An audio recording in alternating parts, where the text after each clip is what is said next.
سانو سونا بھی بول رہے ہیں، سانو سونا بھی جس نے ہر امتی کا ایمان بھی تول کے رکھا ہے تو نیکیاں بھی گن کے رکھی ہیں۔ بندہ مٹ جائے نہ آقا پہ وہ بندہ کیا ہے، اور بے خبر ہو جو غلاموں سے وہ آقا کیا ہے۔ ہر شخص کی نیکیاں وہ حساب نے سنی ہے نا، قیامت کے دن ایک شخص میزان پہ آئے گا، نیکیوں کا پلڑا خالی، بدیوں کا بھر گیا، جہنم کی مہر لگنے لگی ہے، فرشتے پکڑ کے جہنم میں لے جانے لگے ہیں کہ اچانک مصطفیٰ آ جائیں گے،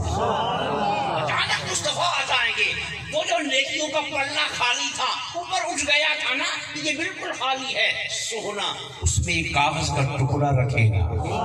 ٹکڑا اتنا وزنی ہوئے گا، اتنا وزنی ہوئے گا کہ پکڑ کے تھلے آ جائے گا۔ گنامہ والا ہوتے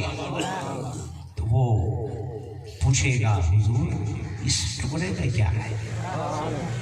اس ٹکڑے میں اب ذرا گل سن لینا، فرشتیاں نو نہیں پتا، یار نہیں پتا، تو پھر کدا علم سے آیا ہے؟ بولو نا، مصطفیٰ کہیں گے